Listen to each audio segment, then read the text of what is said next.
모세오경이 만들어진 시기는 바벨론 포로치기 이후에 만들어졌다고 배웠습니다. 물론 구전을 통하여 만들어졌습니다. 에스라가 성전 앞에서 성경을 낭독할 때 많은 이스라엘 백성들은 통곡했다고 성경은 말하고 있습니다.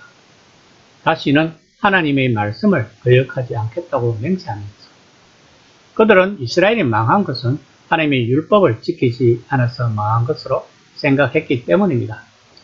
그렇게 그들은 예수님이 오시기까지 율법을 열심히 지켰습니다.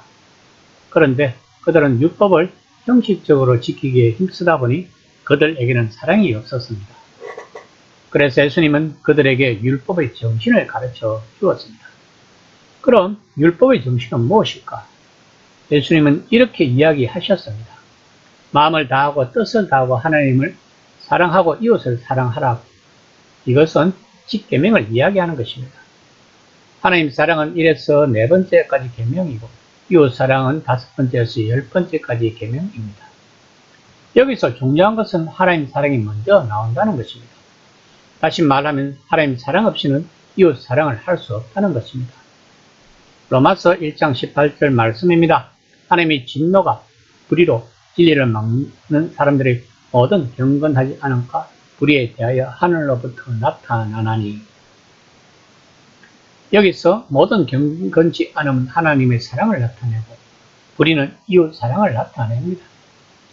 오늘 본문은 홍해를 가로질러 반대편 육지에 다다른 이스라엘 백성과 모세의 누이 마리암이 하나님에게 경배의 찬양을 드리는 부분입니다.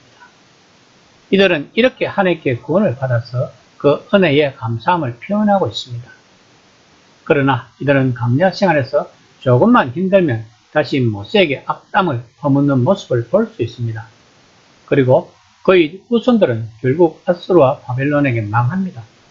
망한 이유는 하나님 사랑과 이웃 사랑을 하지 못했기 때문입니다. 그들은 왜 못했을까요? 예수님이 오시지 않았기 때문에 성령의 도움이 없었기 때문입니다. 즉 하나님의 말씀을 인간의 의지로 지켜야 했기 때문입니다. 성경은 그것을 이야기하고 있는 것입니다. 15장 1절 말씀입니다. 이때에 모세와 이스라엘 자손이 이 노래로 여호와께 노래하니 말과 그 탄자를 바다에 던졌음이로다. 하나님의 능력과 구원을 체험한 사람들은 하나님께 찬송하지 않을 수 없었습니다.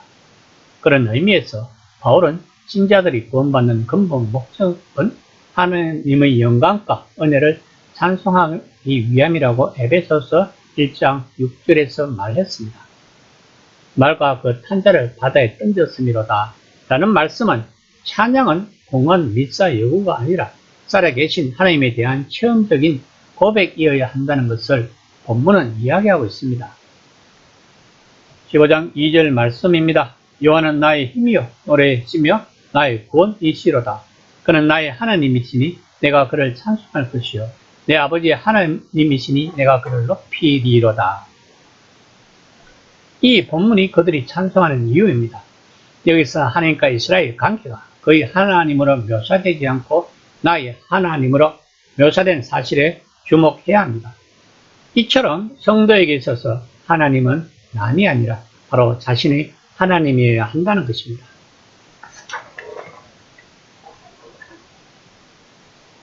3절에는 하나님을 용사로 소개하고 있습니다. 여호와는 용사시니 여호와는 그의 이름이시로다. 그리고 4절부터 하나님이 싸우는 장면이 나타납니다. 6절에 주의 오른손은 아무도 당할 수 없는 막강한 힘 또는 정의로움을 상징하는 표현입니다. 그러므로 이 손은 하나님 백성들에게는 보호와 인도를 상징하는 사랑의 손이나 대적자들에게는 위험과 두려움을 느끼게 하는 심판의 손입니다.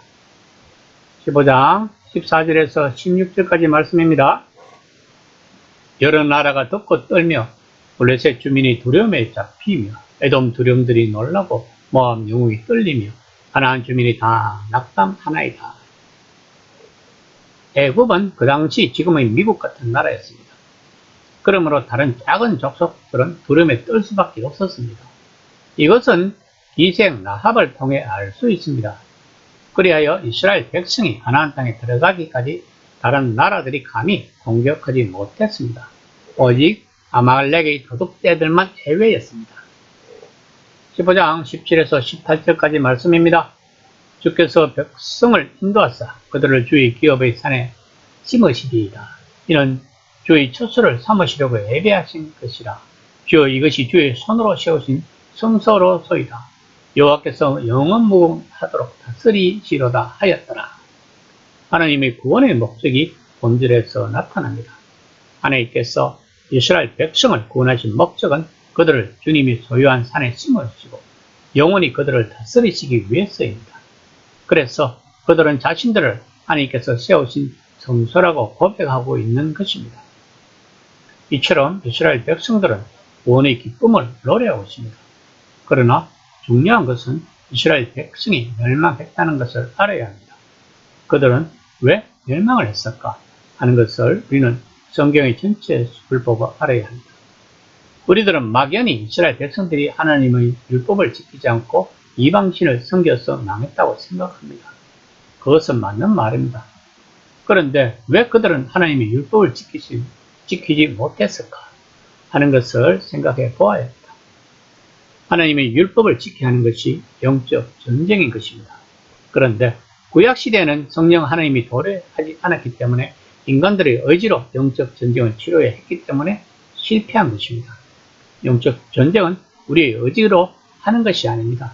바로 성령 하나님의 능력으로 하는 것입니다.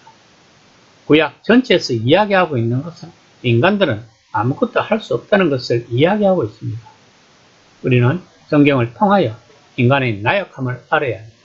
그러면 오늘날 우리가 의지해야 할 것은 하나님 한 분밖에 없다는 것입니다. 하나님께 우리의 모든 것을 맡기고 의지해야 하는 것입니다. 이것이 그리스도인의 삶입니다. 오늘도 오직 하나님께 의지하여 모든 것을 맡기는 하루가 되었으면 합니다.